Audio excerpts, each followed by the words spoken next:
जय श्री माताजी. श्री माताजी नमस्कार करून आपले दोन्ही हात श्री मातांच्याकडे करायचे.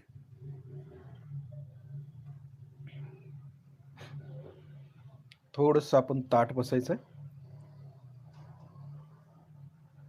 आपले दोन्ही हात श्री मातांच्याकडे. आपलं चित्त श्री मातांच्याकडे द्यायचं. श्री माताईनं पाहायचं आपण.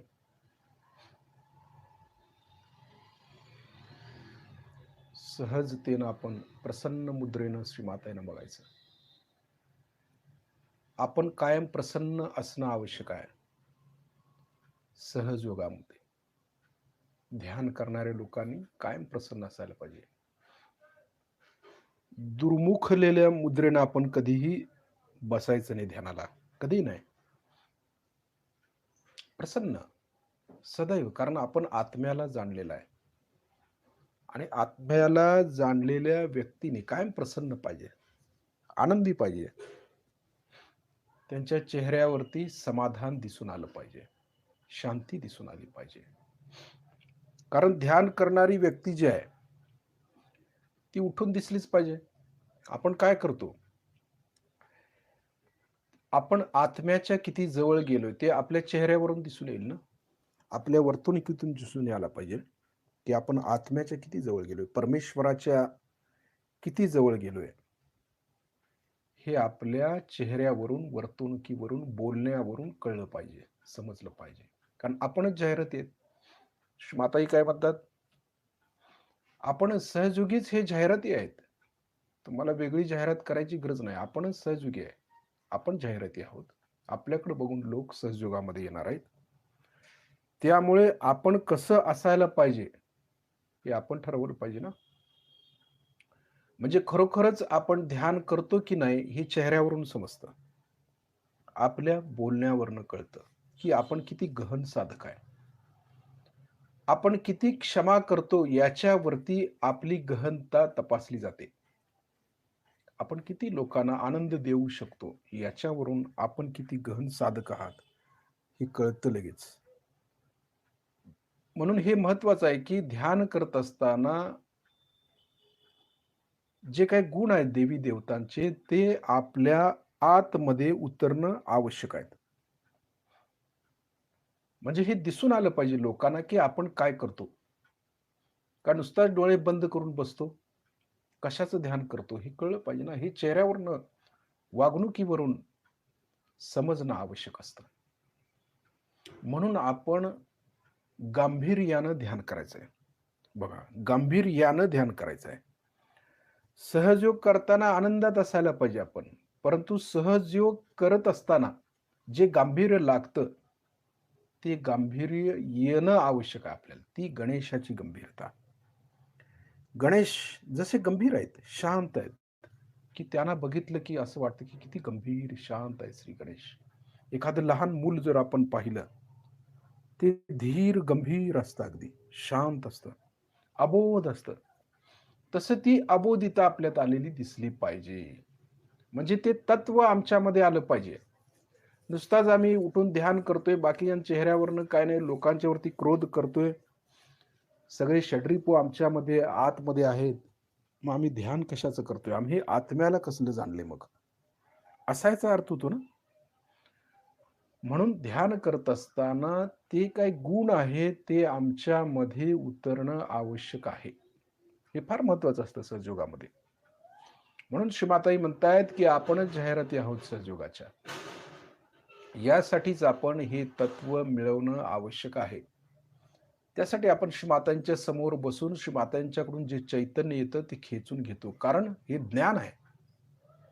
जे श्री माताजी आम्हाला देतायत ते आम्ही घेणं आवश्यक आहे. शिक्षण देतायत श्री माताजी, ज्ञान देतायत. तर ते ज्ञान परमचैतन्यातून श्री माताजी देत असतात. बघा, आपलं लक्ष जर परमचैतन्याकडे नसेल, आपल्या आत्म्याकडे नसेल, तर आम्ही ज्ञानी कसं होणार? किंवा आम्हाला ज्ञान कसं मिळणार मग? म्हणून श्री माताजी जे बोलतायत ते परमचैतन्याच्या वाणीतून. ज्यावेळी श्री माताजी साकारमध्ये होते त्यावेळी बोलत होत्या. पण आता निराकारमध्ये असल्यामुळे परमचैतन्य बोललं पाहिजे. म्हणजे ती भाषा कळली पाहिजे आपल्याला. कारण श्री माताजींना जे ज्ञान द्यायचं आहे ते परमचैतन्यातूनच देतात. ते इतर कुठल्या ह्याच्यातून आपल्याला ते ज्ञान मिळू शकत नाही. पुस्तकातून आपल्याला ते ज्ञान मिळू शकत नाही. आपण श्री माताजींचे लेक्चर ऐकतो, ऐकलं पाहिजे. पुस्तकं चैतन्य लहरी वाचल्या पाहिजेत. परंतु जे ज्ञान श्री माताजींना द्यायचं आहे ते परमचैतन्यातून. म्हणजे हे सर्व करत असताना जर आपलं लक्ष परमचैतन्याकडे नसेल, तर आपल्याला ज्ञान मिळणार नाही. म्हणून ध्यानाची गहनता आपल्यामध्ये वाढली पाहिजे. ही गहनता कशासाठी? की श्री माताने जे सांगायचं आहे, ते आम्हाला समजणं आवश्यक आहे. म्हणजे परमेश्वर जे बोलतो, ज्या वाणीतून बोलतो, जी परावाणी आहे, ती परावाणी आम्हाला समजणं आवश्यक आहे. परा, पश्यंती, मध्यम आणि वैखरी 4 प्रकारच्या वाण्या आहेत. त्यापैकी वैखरी वाणीतून आपण बोलत असतो लोकांच्या बरोबर. समजून घेण्याचा प्रयत्न करत असतो. तसंच परावाणीची जी भाषा आहे ना, ती भाषा आम्हाला कळली पाहिजे. ही परमेश्वराची भाषा आहे आणि या भाषेतूनच परमेश्वर आपल्याला ज्ञान देत असतो. म्हणून आपल्याला ही भाषा समजणं आवश्यक आहे. त्यासाठीच आपलं लक्ष व्हायब्रेशन्सकडे असणं आवश्यक आहे आणि ते सुरुवातीपासून शेवटपर्यंत पाहिजे. आपण कुठलाही निर्णय घेत असताना व्हायब्रेशन्सवरती घेणं आवश्यक आहे. स्वतः घ्यायचं. एखादी समस्या आली असेल समजा आपल्याला, तर ताबडतोब श्री मातांच्या समोर बसायचं. श्री मातांना विचारायचं, "श्री माताजी, ही अशी-अशी समस्या आहे, मी काय करू?" 2च उत्तर येणार आहेत, एक पॉझिटिव्ह, एक निगेटिव्ह. ज्यावेळी आम्ही श्री मातांच्या समोर बसून बोलतो, त्यावेळेला आपलं लक्ष हाताच्या बोटांच्या वरती असणं आवश्यक आहे. बघा, कारण चित्त आपलं श्री मातांच्याकडे आहे. श्री मातांच्याकडे ज्यावेळी आपलं चित्त जातं, त्यावेळेला श्री मातांच्या चैतन्यातून आपल्याला कळतं आपल्या हाताच्या बोटावर, की श्री मातांना काय म्हणायचं आहे. म्हणजे हा सर्व जो खेळ आहे, तो सगळा चित्तावर आहे. चित्त आपलं फार महत्वाचं आहे. म्हणजे ही ब्रह्मदेवाची देणगी आहे आपल्याला. चित्त पॉवरफुल असणं म्हणजे काय? एखाद्या व्यक्तीचं चित्त पॉवरफुल असतं. म्हणजे जिथं चित्त घालेल ते कार्य करूनच येतं. आपल्यासारख्या सर्वसामान्य लोकांचं काही वेळेला चित्त आपलं दुर्बल असू शकतं. म्हणजे काय होतं, एखाद्यात जर आम्ही चित्त घातलं, तर ते घालूनच ठेवतो. परत काढताच येत नाही आम्हाला. एवढी दुर्बलता आमच्या चित्तामध्ये आहे. म्हणजे आम्ही भावनाविवश होतो. म्हणजे भावनेत आम्ही अडकतो जास्त करून. समजा एखाद्याची समस्या आम्हाला सोडवायची आहे, तर त्या व्यक्तीमध्ये चित्त घातल्याशिवाय त्यांची समस्येचं निराकार कसं होणार? निराकरण. हे होण्यासाठी, निराकरण होण्यासाठी आम्ही त्यांच्यामध्ये चित्त घालतो. चित्त घातल्यानंतर आपण तिथंच ते चित्त अडकून ठेवायचं नाही. म्हणजे सतत त्या व्यक्तीचा विचार किंवा त्या चक्रांचा विचार, सतत त्या माणसाचाच विचार जर आमच्या डोक्यामध्ये राहत असेल, तर आमचं चित्त अजून पॉवरफुल झालं नाही असं म्हणता येईल. कारण चित्त जे आहे ते महत्वाचं आहे. जिथं आपण चित्त घालू तिथल्या व्हायब्रेशन्स आपल्या हाताच्या बोटावरती येणार आहेत. एखाद्या साधकावरती कार्य करत असताना आपण एखाद्या साधकाची चक्र साफ करतोय किंवा त्यांची कुंडलिनी चढवत असू, तर आपल्याला हाताच्या बोटावरती जाणवतं त्या माणसाची काय चक्र आहेत किंवा कुंडलिनी कुठे आलेली आहे, ती कशाप्रकारे चक्र साफ करायची आणि ती शस्त्रामध्ये कशी स्थापित करायचं, हे आपल्याला समजणं आवश्यक असतं. त्यासाठी आपण त्या व्यक्तीमध्ये चित्त घालतो. चित्त घातल्यानंतर त्यांना शस्त्रामध्ये स्थित केल्यानंतर ते चित्त परत आपल्या जागी आलं पाहिजे. हे किती महत्वाचं आहे. जर ते परत नाही आलं, ते चित्त तिथंच अडकून बसलं, तर आपल्याला त्रास होऊ शकतो. म्हणजे चित्त फार मोलाचं आहे किंवा महत्वाचं आहे. यासाठीच आपलं चित्त पॉवरफुल व्हावं म्हणून आपण अलिप्तता आमच्यामध्ये असणं आवश्यक आहे. जो शिवांचा गुण आहे. म्हणजे ज्यावेळेला आम्हाला आत्मसाक्षात्कार होतो आणि ध्यानामध्ये आम्ही गहनतेमध्ये उतरतो, त्यावेळेला त्या शिवांचे जे काही गुण आहेत, ते आमच्यामध्ये आले पाहिजेत. म्हणजे शिवांचा प्रामुख्याने जो गुण आहे, तो आहे अलिप्तता. सर्वांच्या पासून अलिप्त आहेत शिव. शिवांचं जर कायम चित्र बघितलं तर कायम ध्यानस्थ आहेत ते. त्यांच्या जटेतून गंगा येते, त्यांच्या गळ्यामध्ये नाग खेळतायत. अगदी भोळे सांब आहेत ते. आणि तरी देखील ते सगळ्या जगाचे नियंते आहे. त्यांच्याशिवाय जग चालत नाही आपण म्हणतो, बरोबर आहे? याचं कारण असं आहे, की शिव जे आहेत ते कायम ध्यानस्थ आहेत आणि त्यांचं चित्त सर्व जगावरती आहे.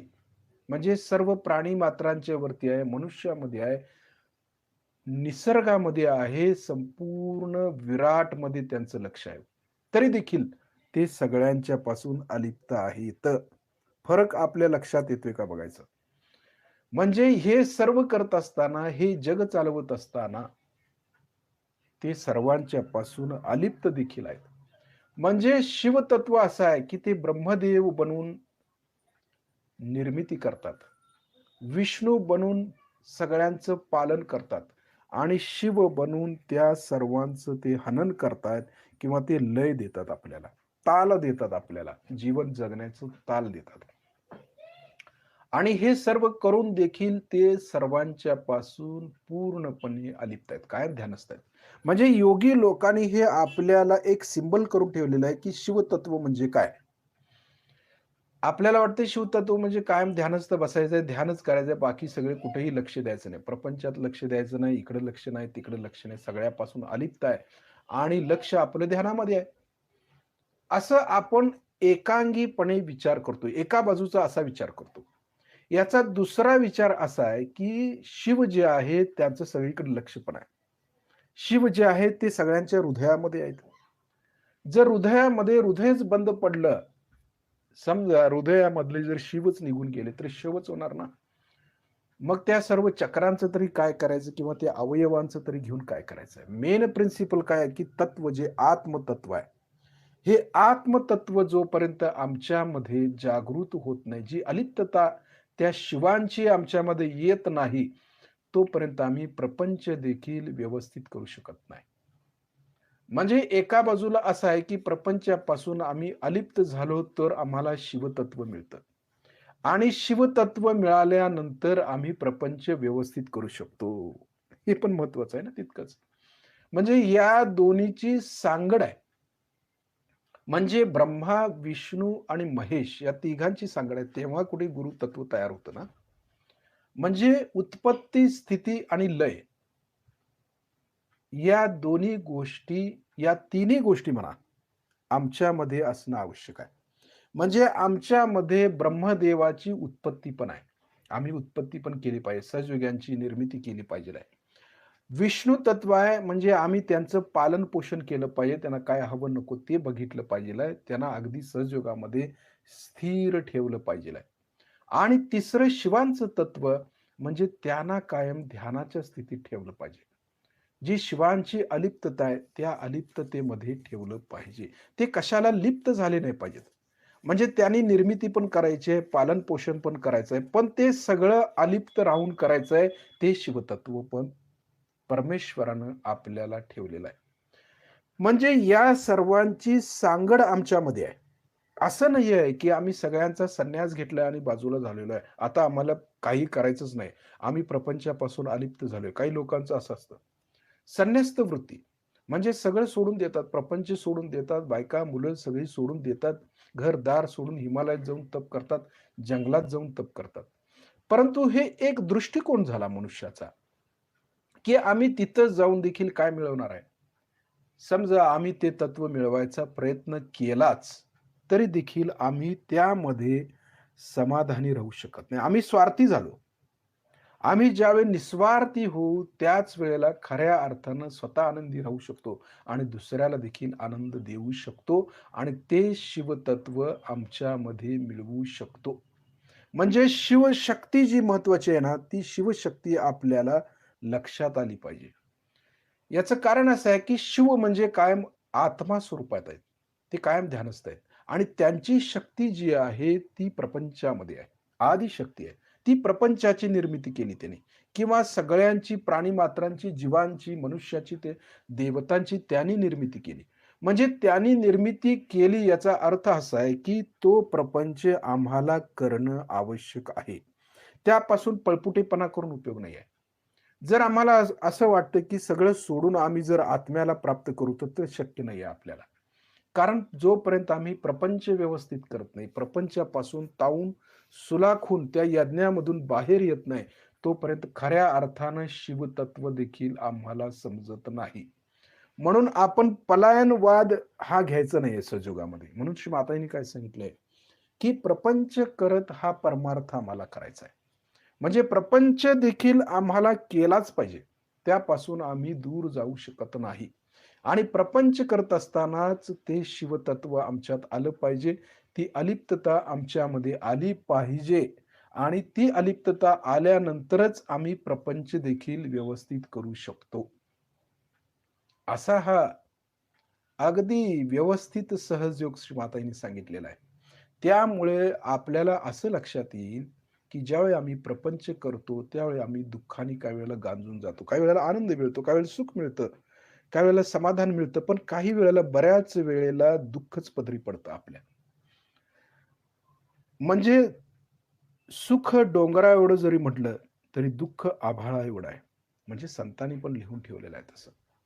म्हणून आपण हे करत असताना यामधून आम्हाला काय शिकायचं आहे? तर प्रपंच करताना आम्ही त्यापासून अलिप्त राहून ते शिवतत्व प्राप्त करायचा प्रयत्न करायचा आहे. बघा, कसं आहे ते. म्हणजे काहीही जरी समस्या आम्हाला आली किंवा काही सुख आलं, दुःख आलं, तर आम्ही त्याला अलिप्ततेनं किंवा साक्षी भावानं फक्त पाहत राहिलं पाहिजे. सुखामध्ये आम्ही हुरळून जाता उपयोगाचं नाही किंवा दुःखामध्ये आम्ही अगदी खालच्या पातळीला जाता उपयोगाचं नाही. नाही आता माझं कसं तरी होणार, काय होणार? असं न म्हणता आम्ही त्या शिवतत्वाची आठवण करत या सर्वांच्या पासून अलिप्त देखील राहता येणं आवश्यक आहे. ते शिवतत्व आम्ही जोपासणं आवश्यक आहे, प्रपंच करताना. आणि ज्यावेळेला आम्ही शिवतत्वाकडे लक्ष देऊ, त्याच वेळी आमच्या हातून प्रपंच देखील व्यवस्थितपणे पार पाडला जाईल. म्हणजे अलिप्त राहून आम्ही जास्त कार्यक्षम होऊ शकतो. हे श्री मातांनी आम्हाला सहजयोगामध्ये शिकवलेलं आहे. म्हणूनच आम्हाला प्रपंच आणि परमार्थ या दोन्ही गोष्टी एकाच वेळेला करायच्या आहेत. आम्ही कधी ध्यानाला बसलो, पूर्णपणे ध्यानातच गेलोय बाबा, प्रपंचाकडे आपलं लक्षच नाही आहे, असं होता उपयोगाचं नाही. काही जणांची अशी तक्रार येते, की बाबा ही ध्यानच करत बसतायत. प्रपंचाकडे यांचं लक्षच नाही. काही समस्या आल्या तर ते सोडवतच नाहीत. अशा देखील तक्रारी येतात. याचं कारण असं आहे, की आमचं लक्ष प्रपंचामध्ये नाही. श्री मातांनी आम्हाला हे शिकवलेलं नाही आहे, की तुम्ही सगळं सोडा. अलिप्ततेचा अर्थ असा नव्हे, आम्ही त्याचा अर्थ वेगळा लावला. अलिप्तता म्हणजे प्रपंच करतच आम्ही शिवतत्व प्राप्त करायचं आहे, आत्मतत्व प्राप्त करायचं आहे. पण काही जणांचं असं होतं, की प्रपंचाचा त्यागच करतात ते. सगळं सोडून देतात. जरी लग्न केलं असलं तरी बायकोकडे लक्ष नाही, मुलाबाळांच्याकडे लक्ष नाही, प्रपंचाकडे लक्ष नाहीये किंवा आपल्या उद्योगधंद्याकडे देखील त्यांचं लक्ष नाही आणि सगळं सोडून देऊन ते ध्यानाच्या नादाला लागतात किंवा पूर्णपणे ध्यान करतायत. पण ही पूर्णपणे चुकीची संकल्पना आहे. कारण परमेश्वरानं आम्हाला जो प्रपंच दिलेला आहे, आदिशक्तीने जो प्रपंच दिलेला आहे, तो आधी नेटका करता आला पाहिजे. म्हणजे समर्थ रामदास स्वामींनी पण सांगितलेलं आहे ना, आधी करावा प्रपंच नेटका, मग करावा परमार्थ. त्यांनी पण सांगून ठेवलेलं आहे. पण याचा अर्थ आम्हाला अगदी समजून घेण्यासारखा आहे. म्हणजे समजला पाहिजे. काही जणांना समजत नाही. त्यांना असं वाटतं, की सगळा प्रपंच त्याग केल्याशिवाय, सगळ्या लोकांचा त्याग केल्याशिवाय मला आत्मतत्व मिळणारच नाही.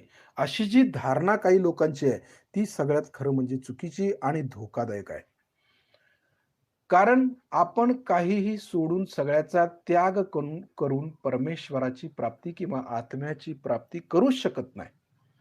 कारण जो परमेश्वरानं प्रपंच निर्माण केलेला आहे, त्याचा आनंद आपण घेतलाच पाहिजे. त्या सुख-दुःखाचा अनुभव आम्ही घेतलाच पाहिजे आणि नाही घेतला, तर ते शिवतत्व काय आहे किंवा ते आत्मतत्व काय आहे, हे आम्हाला कधीही समजणार नाही. म्हणून या प्रपंचातून आपण तावून सुलाखून बाहेर आलं पाहिजे. तेव्हा कुठे आम्हाला शिवतत्वाची प्राप्ती होते. म्हणून कोणी असं म्हणायचं नाही, की सगळ्याचा त्याग मी केलाय आणि आता मी ध्यान करणार आहे, आत्म्याची प्राप्ती करणार आहे. तर सहजयोगामध्ये बिलकुल उलटं आहे, की जोपर्यंत आम्ही प्रपंच नीट करत नाही, जोपर्यंत आम्ही सगळ्यांची काळजी व्यवस्थित करत नाही, जोपर्यंत आम्ही नीट उद्योग करत नाही किंवा नोकरी करत नाही, तोपर्यंत आम्हाला शिवतत्व प्राप्त करायचा अधिकारच नाहीये. आत्मतत्व प्राप्त करायचा अधिकारच नाहीये. कारण हे एकमेकाशी समन्वय आहे याचा. प्रपंच आणि परमार्थ या दोन्ही गोष्टी आपल्याला एकाच वेळेला करायच्या आहेत. कुठले एक प्रपंच करतो म्हटला तर शिवतत्व राहतं किंवा शिवतत्वावरतीच गेलो, आत्मतत्वावरती केलो आणि प्रपंच राहिला तरी देखील चुकीचं होईल. म्हणून या दोन्हीची सांगड घालून आम्हाला सहजयोग करायचा असतो. त्यामुळे सगळ्यांचा जो गैरसमज झालेला आहे, की नाही मला आता सगळ्याचा त्यागच केला पाहिजे, मला वीटच आलेला आहे, मला नकोच आहे. तर ते सर्वतः चुकीचं आहे. प्रपंच करताना ज्या अडचणी येत आहेत किंवा जी दुःख किंवा जो आपल्याला त्रास होतो, तो आम्ही आनंदानं स्वीकारला पाहिजे आणि त्यातून मार्ग काढत आम्हाला पुढे जायचं आहे. परमेश्वर आपली परीक्षा घेतो यातच आमचं गुरुतत्व विस्तारित होत असतं. सगळं सोडून आम्ही जर शिवतत्वाच्या प्राप्तीसाठी प्रयत्न केलो, तर आम्ही काय केलं? काय मिळवलं आम्ही मग? कारण जे शिवतत्व प्राप्त करण्यासाठी जे विष प्यावं लागतं किंवा जे टक्के-टोणपे आम्हाला खावे लागतात, त्याशिवाय हे तत्वच मिळत नाही. त्यामुळं प्रपंच आम्हाला केल्याशिवाय गत्यंतर नाही. त्याची सुख-दुःखाचे अनुभव आम्ही जोपर्यंत घेत नाही, तोपर्यंत आत्मतत्व आणि अलिप्तता आम्हाला कधीही येणार नाही. म्हणून या दोन्हीची सांगड घालूनच आम्हाला सहजयोग करायचा आहे आणि गहनतेमध्ये उतरायचं आहे. हे सगळ्यात महत्त्वाचं तत्व आहे. श्रीमाताईंना पाहत-पाहत आपले डोळे आपण बंद करायचेत आता. लक्ष हाताच्या बोटांच्या वरती देऊया. बघा, ज्या हातातून, ज्या बोटातून चैतन्य येतं ना, ते एकसारखं आपलं लक्ष पाहिजे तिथे. म्हणजे कळतं व्हायब्रेशन्स कशा आहेत, काय आहेत, किती सूक्ष्मातले आहेत ते कळतं. हे करत असतानाच आपल्याला समजतं. काही वेळेला असं असतं, की अगदी गडबड, गोंधळ चालू आहे सगळीकडे जिकडं-तिकडं आणि त्याच वेळेला आमचं ध्यान लागलेलं असतं. असंही होतं, गडबड चालू आहे, नाही आता मला जायचंय, बाहेर जायचं, इकडं जायचंय, ऑफिसला जायचंय आणि थोड्या वेळ बाबा 2 मिनिटं आम्ही ध्यानाला बसूया असं म्हणून म्हटलं, तर जास्तच ध्यान लागायला चालू होतं. म्हणजे ही एक प्रवृत्ती आहे मनुष्याची, की ज्यावेळेला त्याला गडबड असते किंवा ज्यावेळेला अगदी वेळच नसतो, त्याच वेळेला खरं ध्यान लागलेलं असतं त्या माणसाचं. आणि अगदी शांत वेळ असतो. ध्यानासाठी वेळ असतो, मुबलक वेळ असतो आणि आम्ही ध्यानाला बसतो, त्यावेळी विचार आमच्या डोक्यामध्ये घोंगावत असतात आणि ध्यान मात्र होत नाही. अशी द्विधा अवस्था किंवा अशी उलटी अवस्था आमची काही वेळेला होऊ शकते. म्हणूनच आम्हाला प्रपंच करायचा आहे आणि त्याच्यातला अर्थ समजून घेणं आवश्यक आहे. कितीही गोंधळ गोंगाट जरी असला, तर आतून जर आम्ही शांत असू, तर ती शांतता खऱ्या अर्थाने शांत झालो म्हणायला काही हरकत नाही. पण जिथं बाहेर नीरव शांतता आहे आणि आतमध्ये जर कोलाहल आहे आमच्यामध्ये, तर ती शांतता कसली काही कामाची नाहीये आमच्या. म्हणून जिथं गडबड गोंधळ आहे, त्या ठिकाणीच खऱ्या अर्थाने शांती पण मिळत असते आपल्याला. म्हणून आपण असं म्हणायचं नाही, की पलायनवाद करायचं नाही, की सगळं सोडून आम्हाला आता शांतीसाठी कुठेतरी हिमालयात गेलं पाहिजे. नाही, तिथं शांती मिळत नाही आम्हाला. उलटं तिथं आपल्याला त्रासच होणार आहे. त्या शांततेचा त्रास होणार आहे. उलटं ही जी प्रपंचातली जी गोंधळ, गडबड गोंधळ आहे आणि ज्यावेळेला आम्ही त्या गोंधळामध्येच ध्यानाला बसतो आणि आतमध्ये शांत वाटतं त्यावेळेला, ती खरी शांतता.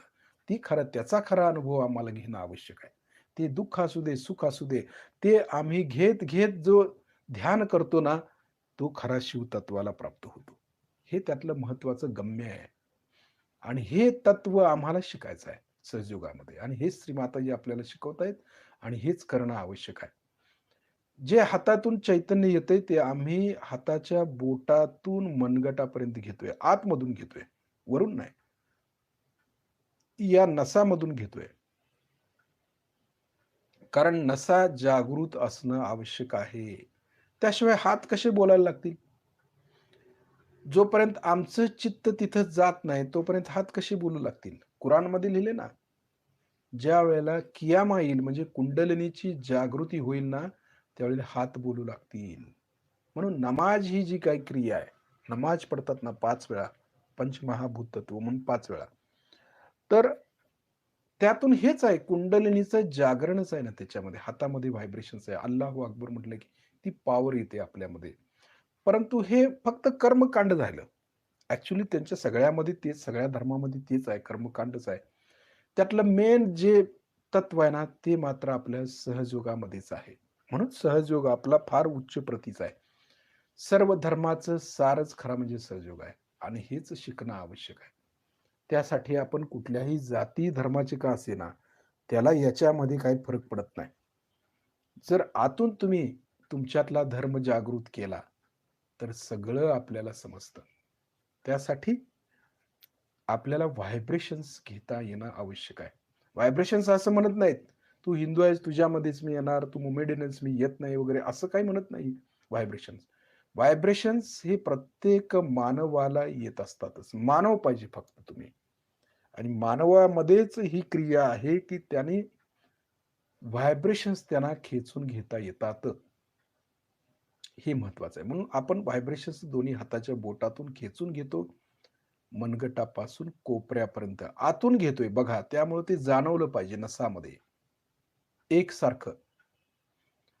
कुठेही पूजा चालू असताना, ध्यान करत असताना आपण व्हायब्रेशन्सकडे लक्ष देणं आवश्यक आहे. नुसता ध्यानालाच नव्हे, तर पूजनाला देखील ज्यावेळी आम्ही श्रीमातांचं पूजन करतो, त्यावेळेला निराकाराकडं आपलं लक्ष असणं आवश्यक आहे. कारण आता आपण आत्म्याला जाणलेली माणसं आहोत, सहजयोगी आहोत, योगी आहोत. तर आपण योग्यासारखंच वागलं पाहिजे. स्पिरिच्युअलिटी जे आपलं तत्व आहे, आत्म्याकडे लक्ष द्यायचं किंवा व्हायब्रेशन्सकडे लक्ष द्यायचं, तर आपलं चित्त व्हायब्रेशन्सकडेच पाहिजे. हे फार महत्वाचं आहे. चित्त महत्वाचं आहे. चित्त दिलं की चैतन्य वाहतं.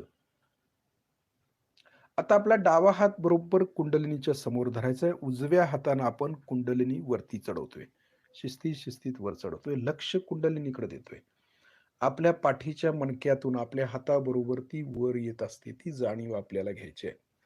शिस्तीत वर आली पाहिजे. पाठीच्या मणक्यातून शस्त्रारमधून वर आली, की तिला वरती काढून एक गाठ मारायची वर चैतन्याची. दुसऱ्या वेळेला परत हळू तिला वरती चढवायची. हे कळणं आवश्यक आहे. म्हणून आपण हळू घेतोय. कारण त्याशिवाय कुंडलिनी वर चढत आहे हे लक्षात येत नाही. कळत नाही. 2 गाठी मारतोय आपण. तिसऱ्या वेळेला परत हाताबरोबर कुंडलिनी वर आली पाहिजे. कळलं पाहिजे ते महत्वाचं आहे. नाहीतर हात वर कुंडलिनी खाली उपयोग नाही त्याचा. 3 गाठी मारतोय आपण चैतन्याच्या. बघा. म्हणजे हाताबरोबर कुंडलिनी वर आली, हात बोलू लागले आपले. त्यानंतर कवच डावीकडून डोक्यावरून उजवीकडे हात, उजवीकडून डोक्यावरून डावीकडे हात. बघा आता कवच तयार करतोय आपल्या भोवती. वलय, लक्ष वलयाकडे द्यायचं. म्हणजे आपल्याला आपण बंधनामध्ये ठेवतोय, कवचामध्ये ठेवतोय, वलयामध्ये ठेवतोय आणि सुरक्षित राहण्याचा प्रयत्न करतो आपण. स्पिरिच्युअलिटी ज्यावेळेला आम्ही आत्मतत्वामध्ये उतरतो, पॉझिटिव्हिटीकडे जात असतो, त्यावेळेला निगेटिव्हिटी आपल्याला त्रास देण्याचा प्रयत्न करत असते आणि त्या त्रासातून वाचण्यासाठी आपण ही कवच घेत असतो. म्हणून कवचाकडे लक्ष देणं, बंधनाकडे लक्ष देणं अत्यंत आवश्यक आहे. ते विसरायचं नाही. कसंही घ्यायचं नाही. अगदी गांभीर्यानं घ्यायचं. गांभीर्यानं सहयोग करायचा. आता दोन्ही हात श्रीमातांच्याकडे. लक्ष व्हायब्रेशन्सवरती हाताच्या बोटातून जे चैतन्य एकसारखं वाहतंय ना, येतंय, खेचलं जातंय, तिकडं लक्ष द्यायचं आणि आपल्या वलयाकडे लक्ष द्यायचं. बघा वलयाकडं. म्हणजे बंधन बसलंय की नाही ते कळतं. हे थोडा वेळ देणं आवश्यक आहे. कुठेही बसा आपण, कुठेही सेंटरवरती जरी गेलो तरी हे कवच बंधन घेताना एक थोडा वेळ आपण बघायचं आपल्याला खरोखर कवच बसलंय की नाही बसलंय. का उगीचच नुसतं बंधन घ्यायचं म्हटलं की घ्या. घ्या बंधन म्हटलं की घेतो. कुठं लक्षच नाही, कुंडलिनीकडे लक्ष नाही, व्हायब्रेशन्सकडे लक्ष नाही. नुसताच बंधन घेतोय. अशी किती वर्ष आपण केली, परंतु कळलं नाही ना. व्हायब्रेशन्सकडे लक्ष दिलं पाहिजे, कुंडलिनीकडे लक्ष दिलं पाहिजे. हे कवच जे आहे त्या कवचाकडे लक्ष दिलं पाहिजे. मग आपलं संरक्षण होणार आहे. उगीचच घेतल्यानंतर आम्ही म्हणतो, की बंधन द्या, बंधन द्या आणि नुसतं आपण हातावरती बंधन देतो. झालं बंधन आमचं. याला काही अर्थ आहे का? म्हणजे ती व्यक्ती ठीक झाले का नाही झाले, स्वतःला बंधन बसलेत का नाही बसले, हे आपण कधीही पाहत नाही, कधी विचारही करत नाही. घ्या म्हटलं घेतो, द्या म्हटलं देतो. स्वतःच जरा काहीतरी आपल्याकडे लक्ष असणं आवश्यक आहे, की मी आत्मा आहे. मी एक योगी माणूस आहे. तर यामध्ये मी जे करतो ते योग्य आहे का? जे मी करतो आहे, त्यामध्ये मला फायदा होतो का त्याच्यामध्ये? चैतन्य येतं का? किंवा हे जे कवच घेतोय त्यामध्ये कवच बसलंय का? हे बघायला नको का कोणी? हे स्वतः बघणं आवश्यक असतं. आता आपला उजवा हात डाव्या स्वादिष्ठान चक्रावर ठेवायचा आहे बघा. आपला उजवा हात डाव्या बाजूला स्वादिष्ठान चक्रावरती ठेवतोय. इथं म्हणतोय आपण, "श्री माताजी, कृपा करून मला शुद्ध विद्या द्या, निर्मल विद्या द्या." शुद्ध विद्या. जे काही अशुद्ध आहे ते आपण काढून टाकतोय. नको आहे. जे अशुद्ध आहे ते डाव्या स्वादिष्ठानावरती येऊन बसतं. डावं स्वादिष्ठान म्हणजे हे फक्त शुद्ध विद्येचं स्थान आहे. जर आपलं लक्ष तिथं नसेल, तर अशुद्ध विद्या किंवा भूतविद्या किंवा निगेटिव्हिटी, बाधा या ठिकाणी येऊन बसतात. लेफ्ट स्वादिष्ठान म्हणतात त्याला. जी काही बाधा कुठूनही येईल, तुमच्या पंचेंद्रियातून, डोळ्यातून, नाकातून, कानातून कुठूनही ती जर आत आली, हे कवच भेदून त्वचेतून देखील ती काही वेळेला आत येते. आत आली की ती पहिली कुठं जाते? डाव्या स्वादिष्ठांवर जाऊन बसते. तिथं तिचं घर आहे. ती आपलं घर तयार करते तिथं आणि त्यामुळेच आपलं गणेश तत्व या ठिकाणी झोपलं जातं. म्हणजे आपल्या लक्षातच येत नाही की ही निगेटिव्हिटी आहे आणि ही निगेटिव्हिटी कुठून येते हे आपल्याला समजलं. आणि ही डाव्या स्वादिष्ठान म्हणजे भूतकाळातून आलेली असते. सगळ्यात जास्त कुठून येते? भूतकाळातून येते.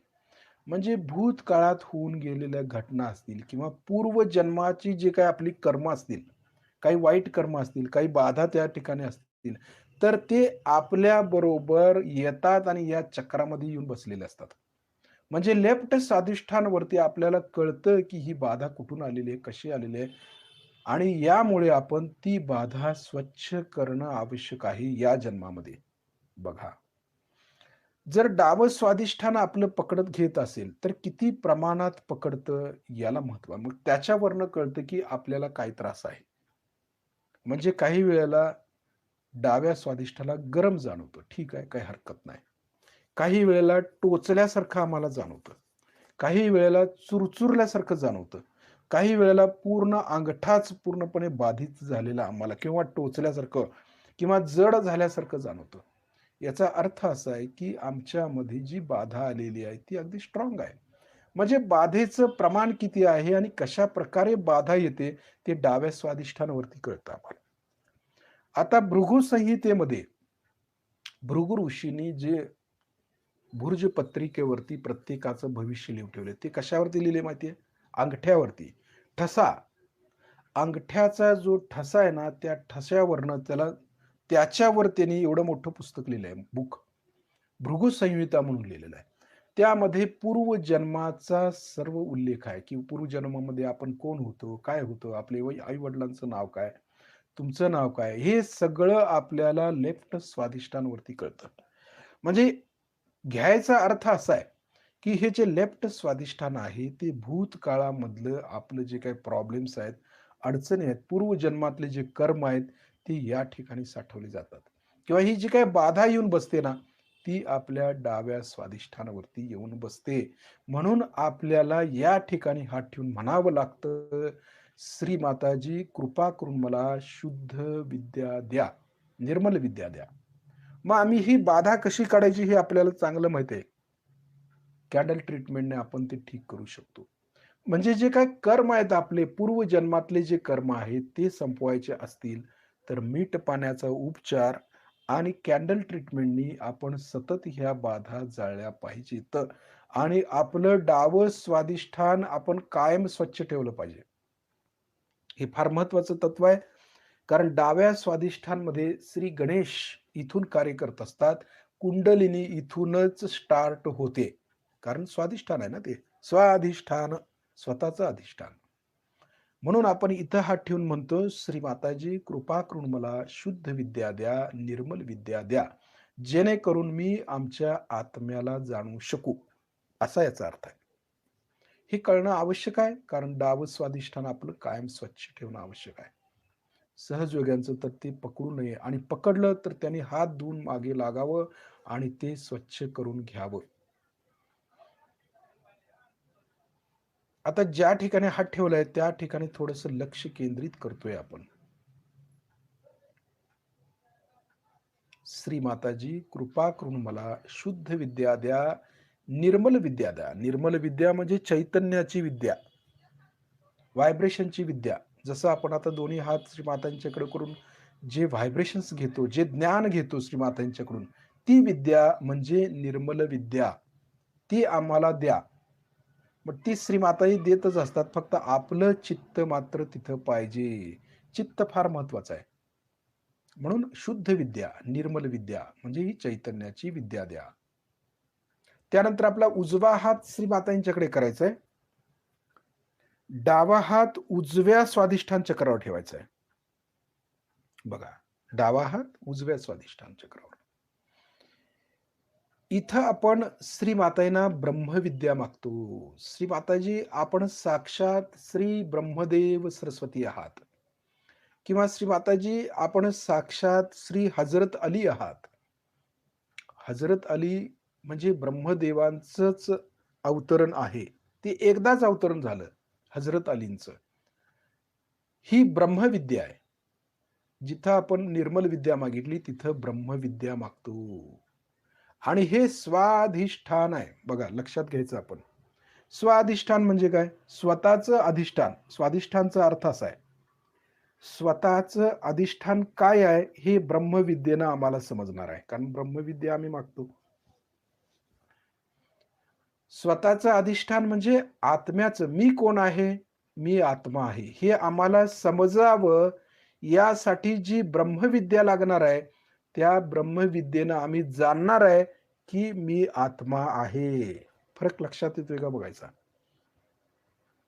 म्हणजे इकडं निर्मल विद्या मागतोय, इकडं आम्ही ब्रह्मविद्या मागतोय, ज्ञान मागतोय, ब्रह्मज्ञान.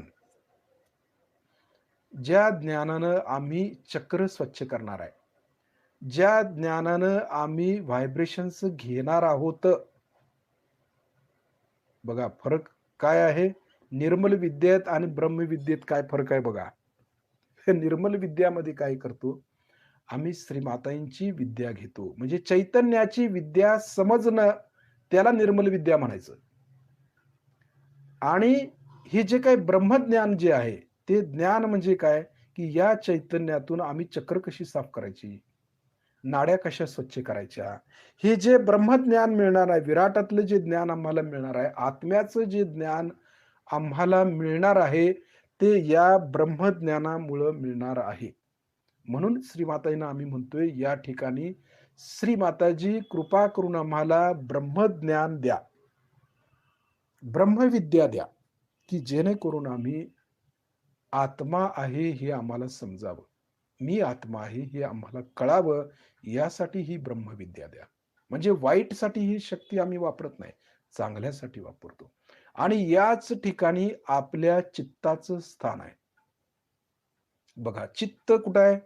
चित्ताशिवाय आपण चैतन्याला जाणू शकत नाही. किती महत्वाचं आहे. ज्या ठिकाणी आम्ही चित्त घालतो, त्या ठिकाणच्या व्हायब्रेशन्स आम्हाला हाताच्या बोटावरती समजतात. म्हणजे हे ब्रह्मज्ञान झालं. मला ब्रह्मज्ञान कधी होतं?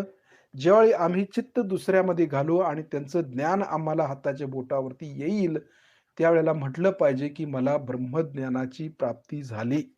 म्हणून त्याचं स्थान इथं आहे. ब्रह्मविद्या. आणि ते हजरत अलींच्याकडून येतं.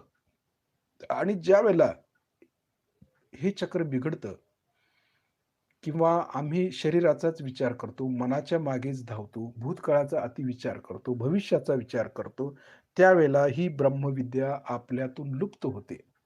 आणि जर आपलं चित्त व्हायब्रेशन्सकडे असेल, चैतन्याकडे असेल, आत्म्याकडे असेल, तर हे चित्त आपलं पॉवरफुल होतं. म्हणून या ठिकाणी आपण शुद्ध ब्रह्मविद्या मागतोय श्रीमाताईंना. तसंच हे लिव्हरवरती देखील कार्य करत असतं. ही काय विद्या काय करते? लिव्हरवरती पण कार्य करत असते. म्हणून आपलं लिव्हर आम्ही स्वच्छ ठेवतो, त्याचं टेम्परेचर व्यवस्थित ठेवतो, उष्णता होऊ नये म्हणून प्रयत्न करतो. जर उष्णता वाढली, हे चक्र खराब झालं, तर आपल्याला स्प्लीन देखील आपली खराब होते. हे पण महत्वाचं आहे ना, हे लक्षात घेतलं पाहिजे आपण. म्हणून आपण स्प्लीन खराब झाले, की डायबिटीज सारखे विकार होतात. म्हणून आपण डायबिटीज झाल्यानंतर हजरत अलीचा का मंत्र म्हणतो? कारण ते चित्त आहेत. चित्त ज्यावेळेला आमचं स्थिर राहत नाही, शांतता मिळत नाही आम्हाला, चैतन्याची भाषा कळत नाही, ब्रह्मविद्या कळत नाही आणि नको तिकडं आपलं चित्त जातं, त्यावेळेला आम्हाला ब्रह्मदेव किंवा हजरत अलींचं नाव घ्यावं लागतं. तरच ते ठीक होतं, नाहीतर होत नाही. कारण ते स्वतः चित्त आहेत. म्हणून चित्ताला फार महत्व आहे. त्यानंतर आपला डावा हात श्रीमातांच्याकडे करतोय, उजवा हात हृदयावरती. इथं आपण म्हणतोय, "श्री माताजी, आपल्या परमकृपेत मी शुद्ध आत्मा आहे, पवित्र आत्मा आहे." मग कळतं हे स्वाधिष्ठान म्हणजे स्वतःचं अधिष्ठान. ज्यावेळी ब्रह्मविद्या येते ना, त्यावेळी मग म्हणलं पाहिजे, "श्री माताजी, कृपा करून मी आत्मा आहे." मग समजतं. धारणा करायची असते ही. मग धारणा करता येते. चित्त ज्यावेळेला आमचं पॉवरफुल होईल, त्यावेळेला आम्ही धारणा करू शकतो. हे शरीर वेगळं, आत्मा वेगळं ही कळायला सुरुवात होते. ही धारणा होते आमच्यामध्ये. स्वाधिष्ठान म्हणजे स्वतःचं अधिष्ठान कळतं, मी आत्मा आहे. म्हणजे ह्या सगळ्याची सांगड आहे अगदी. हे कळणं आवश्यक आहे सहजयोग्यांना. समजलं पाहिजे आम्ही काय करतो, काय नाही ते. श्री माताजी, आपल्या परमकृपेत मी शुद्ध आत्मा आहे, पवित्र आत्मा आहे. त्यानंतर आपल्या उजव्या हाताचा तळवा आपल्या डोक्याच्या टाळूवर दाबून धरायचा. मान थोडी खाली झुकवूया. हात दाबून शिस्तीत फिरवूया आणि म्हणूया, श्री माताजी, आपण साक्षात श्री सहस्त्रार स्वामिनी आहात. कृपा करून आमच्या सहस्त्रदल कमलामध्ये विराजित व्हा. मग म्हणू शकतो आदिशक्तीना, स्वतःचं अधिष्ठान म्हणजे मी आत्मा आहे ही ज्यावेळी कळेल, त्यावेळेला आम्हाला परमात्मा म्हणजे काय ते देखील कळतं. श्री माताजी, आपण साक्षात श्री आदिशक्ती आहात. कृपा करून आमच्या सहस्त्रार चक्रामध्ये विराजित व्हा. त्यानंतर तो हात आपण वरती उचलतोय 7-8 इंच वर. थोडासा वर, खाली, मागे, पुढे गोल फिरवून बघूया. आपल्याला सहस्त्रारमधून टाळूतून चैतन्य लहरी येतात का, जाणवतात का बघायचं. हातावरती उजव्या. हं. त्यानंतर हात खाली घेऊया आणि चित्तानं बघूया आता. चित्त महत्वाचं आहे ना. कळलं आता चित्त म्हणजे काय. आपली कुंडलिनी शस्त्रार्चं भेदन करून वर आली का पाहायची. चित्तानं बघतोय. चित्तामध्येच सगळं ज्ञान आहे. चित्तामध्येच चैतन्य आहे. चित्तामध्येच सर्व धर्म आहेत. चित्त महत्वाचं आहे. लक्ष शस्त्राच्या वरती ठेवतोय आपण. सहजमध्ये आपली कुंडलिनी शस्त्राच्या वर आली. सहजमध्ये. काही प्रयास नाही, काही नाही. तिला हळू हळू आपण वरती घेऊन जायचंय. विराटमध्ये, आकाशाच्या दिशेनं.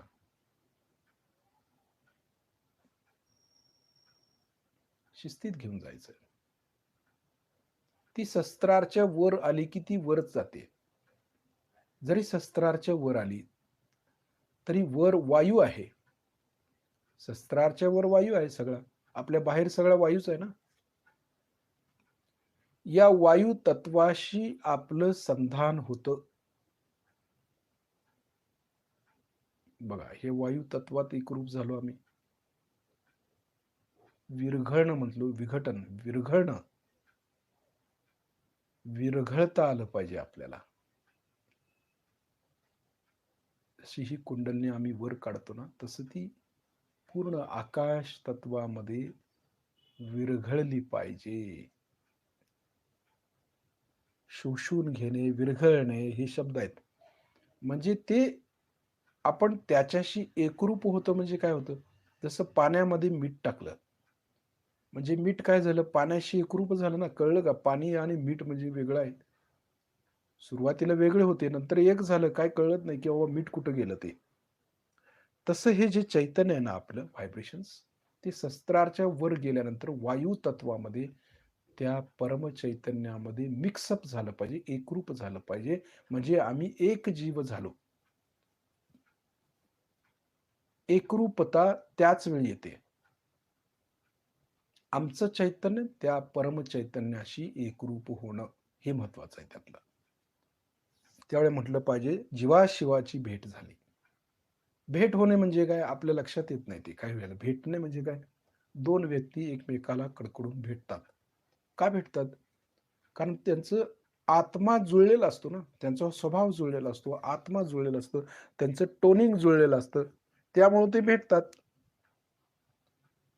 म्हणून आपण देखील त्या आत्मा ज्यावेळी होतो ना, त्यावेळेला त्या परमात्म्याशी भेटलं पाहिजे. जीवाशिवाची भेट आहे ती. बघा, ही तत्व आहे. परंतु हे चैतन्याद्वारे आम्ही करू शकतो, भेटू शकतो. चैतन्याद्वारे चैतन्य भेटतं. त्यासाठी चैतन्य व्हायला पाहिजे. शरीर सोडून चैतन्य व्हायला पाहिजे. मग चैतन्य झालं की वरचं चैतन्य भेटतं, परमात्मा. लक्ष शस्त्राच्या वरती आकाश तत्वापर्यंत जायचं आहे. त्या परमचैतन्याशी एकरूप होण्यासाठी. एकजीव, एकटा जीव सदाशिव, एकजीव.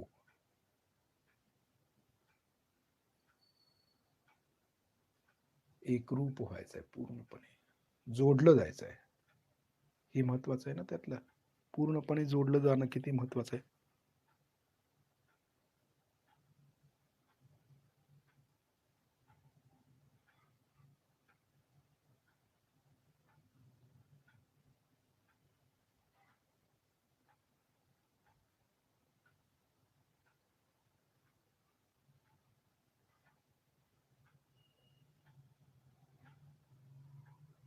पूर्ण चित्त सहस्त्रार्च्यावर आहे. एकरूप व्हायचं.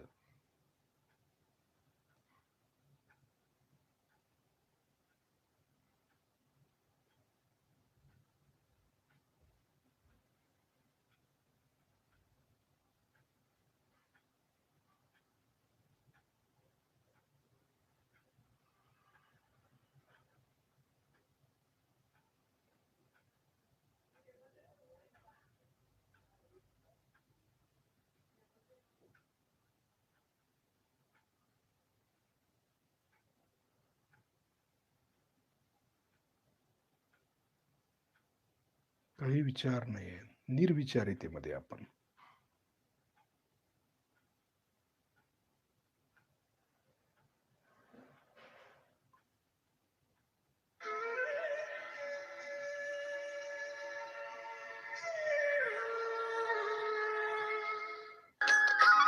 सब्सक्राइब कीजिए कुंडली जागरण को और प्रेस कीजिए बेल आइकन को, जिससे कि आपको मिल सके हमारी लेटेस्ट वीडियो सबसे पहले।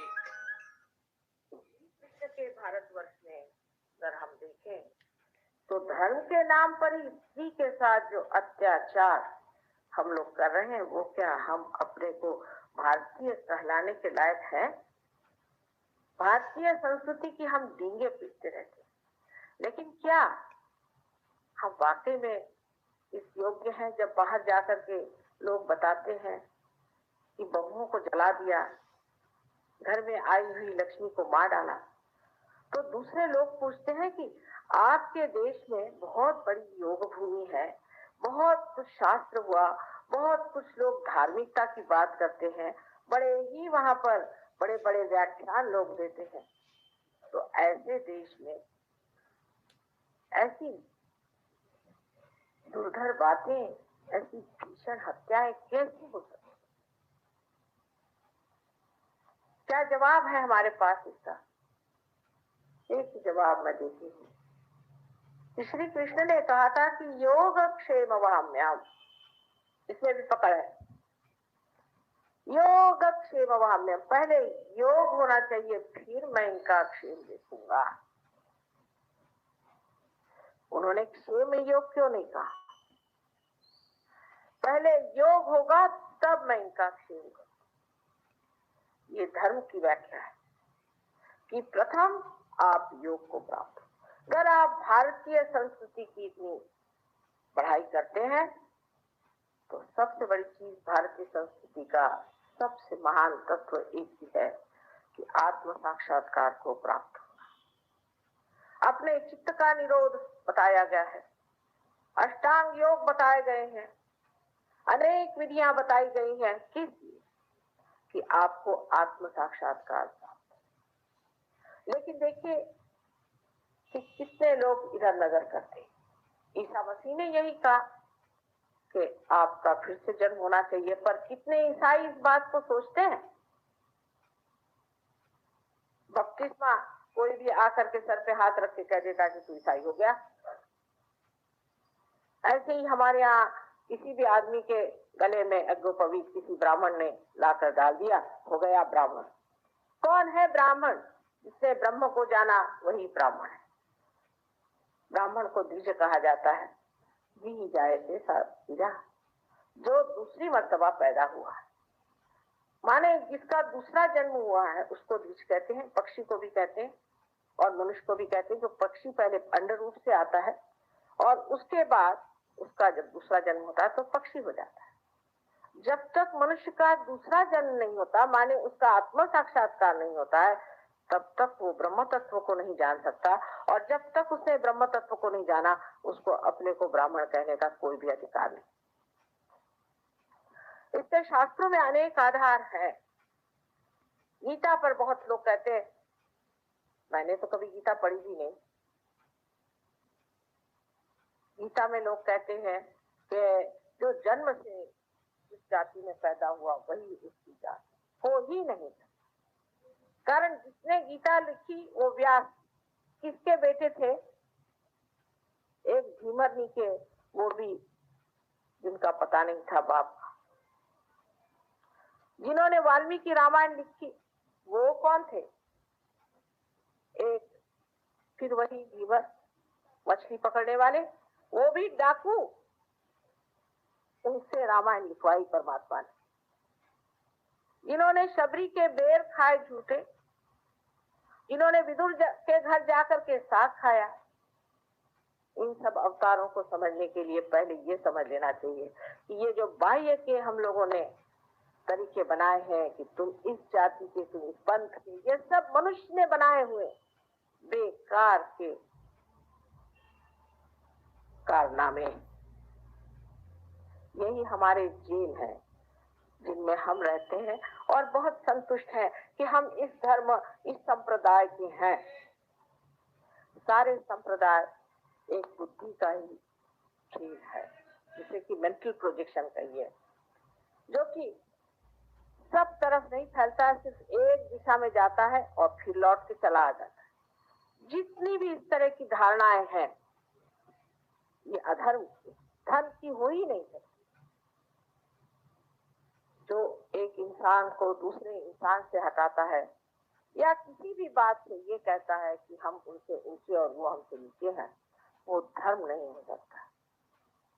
आज अपने देश में एक क्रांति की जरूरत है, बहुत बड़ी क्रांति की जरूरत है, जहाँ कि हम आत्मिक ज्ञान को प्राप्त करें। इस सच्चे श्यामला भारत भूमि पर जहाँ हमारा जन्म हुआ है, ये वास्तविक में ही योग भूमि है, इसमें कोई शंका की बात ही नहीं।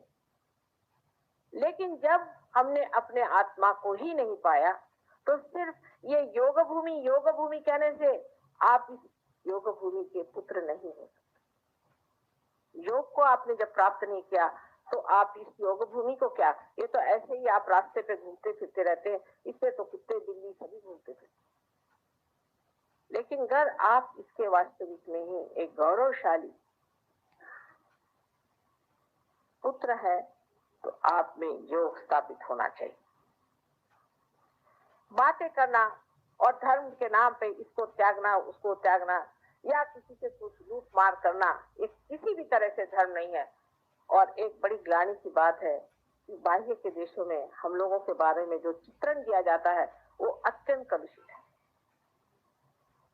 बाहर के लोगों के बारे में मुझे कोई भी आस्था नहीं, ना ही मैं कुछ सोचती हूँ कि ये लोग किसी काम के हैं। परमात्मा के साम्राज्य में जाने के लिए काफी लोग बेकार है, इसमें कोई शक। दो चार कहीं कहीं मिल जाते हैं तो लगता है चलो भाई मिल गए, लेकिन जब वो मिलते हैं तो वो आप लोगों से कहां पहुंच जाते हैं। उसका उदाहरण आपने एक डॉक्टर वॉरेन को देखा, और ऐसे अभी हजारों हैं, हजारों में। वजह यह है कि इनमें शुद्ध बुद्धि आ गई।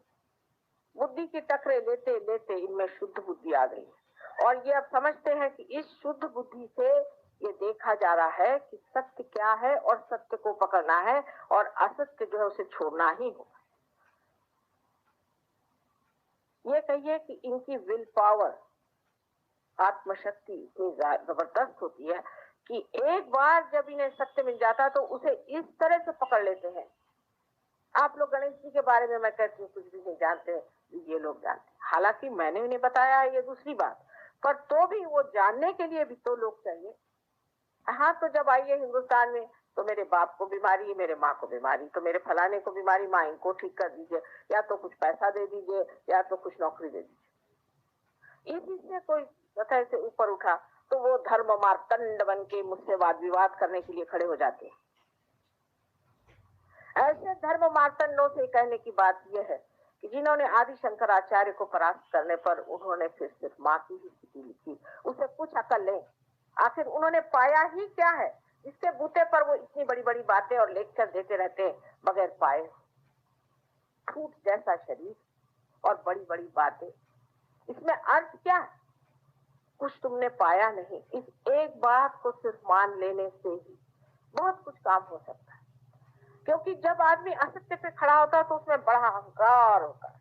आपने देखा महिषासुर को, आपने देखा रावण को, उनकी बातचीत सुनी। उस अहंकार में मनुष्य यही सोचता है ये क्या जाने, हम तो सब भगवान के बारे में जानते हैं। और कुछ कुछ लोगों का तो ये भी विश्वास है कि अरे भगवान तो हमने बनाए हुए हैं, इनको तो बेवकूफ बनाने के लिए भगवान चीज है। अब उसमें से कोई अति अकलमंद निकल आए हैं, वो फरमाते हैं कि हाँ भगवान तो हम मानते नहीं, हम तो बहुत सत्यवचनी है, भगवान नाम की कोई चीज ही नहीं। क्या कहें, एक से एक बढ़ के विद्वान इस देश में बसे। तो जब ऐसे बाहर से लोग आके कुछ समझाएंगे, हो सकता है कुछ खोपड़ी में बात जाए, लेकिन उससे पहले ही सर्वनाश की तैयारी हो रही है। ये समझ लीजिए कि सर्वनाश पूरी तरह से इस देश को खाने के लिए तैयार हो रहा है। उसका कारण ये नहीं है कि हम लोग पापी हैं या बुरे हैं, किंतु ये है कि हम अज्ञान को ही ज्ञान समझ के बैठे। अगर आपने अज्ञान को ज्ञान समझ लिया तो क्या होगा? अंधेरे में अगर आप लोग सब बैठे और चलना फिरना शुरू कर दिया तो कोई किसी के ऊपर कूदेगा, कोई किसी को मारेगा, कोई दौड़ेगा। अंधाधुंध जो चीज हो रही है, ये जो भ्रांति आ रही है, इसका कारण एक है कि हमें ज्ञान नहीं।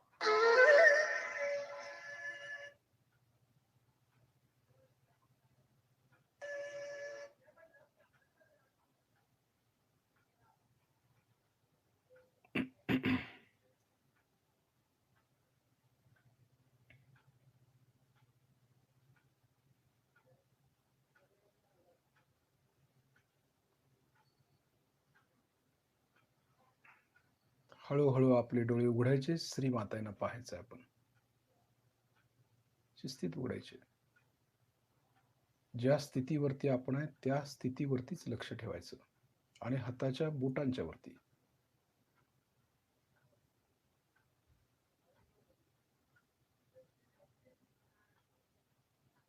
त्या निराकारावरती आपलं लक्ष आहे, तर तिकडेच लक्ष ठेवायचं. हातामध्ये जी निराकार शक्ती वाहते तिकडेही लक्ष आहे. बघतोय आपण श्रीमातेना.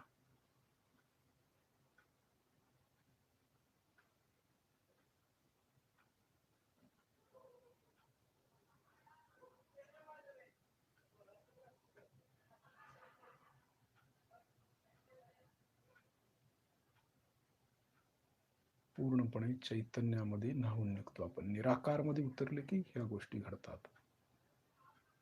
तर आपण श्रीमाते नमस्कार करूया, त्यांचे आभार मानूया. श्रीमाताजी, आपल्या चरणाशी कोटी कोटी प्रणाम, कोटी कोटी प्रणाम. तर पुन्हा एकदा आपण शिस्तीत बंधन घेऊया. आपला डावा हात कुंडलनी पुढे, उजव्या हातानं कुंडलनी वरती चढवतोय आपण. आपल्या हाताबरोबर कुंडलनी वर येते, पाठीच्या मणक्यातून आपल्याला जावलं पाहिजे ते. शिस्तीत तिला वरती काढतोय आणि एक गाठ मारतोय. दुसऱ्या वेळेला परत शिस्तीत वर नेतोय. 2 गाठी मारतोय आपण. बघा, त्याबरोबर ती वर येते. जास्तीत जास्त धागे वर येतात. तिसऱ्या वेळेला पाठीच्या मणक्यात जाणवतं लगेच. सुरुवात होते ती की शिस्तीत केल्यानंतर कळायला लागतं कुंडलिनी खरोखर पाठीच्या मणक्यातून येते, कळतं ते. हाताबरोबर वर येते. 3 गाठी मारतोय.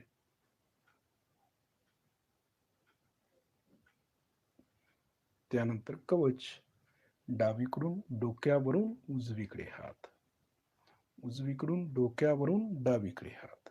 लक्ष कवचावरती ठेवायचं. हे महत्वाचं आहे, कारण आता कवचच आपल्याला सांभाळतं. त्याच्या संरक्षणामध्ये, त्यांच्या आशीर्वादातच आपण राहायचं आहे श्रीमातांच्या. लक्ष कवचाकडे आपलं.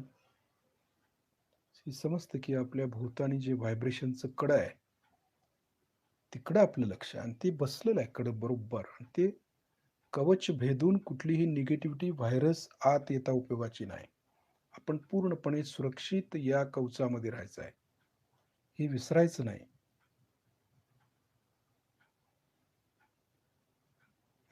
उद्या दिवसभर लक्ष शस्त्राच्या वरती आणि आपल्या कवचावरती ठेवायचं, विचलित व्हायचं नाही आपण. जय श्री माताजी.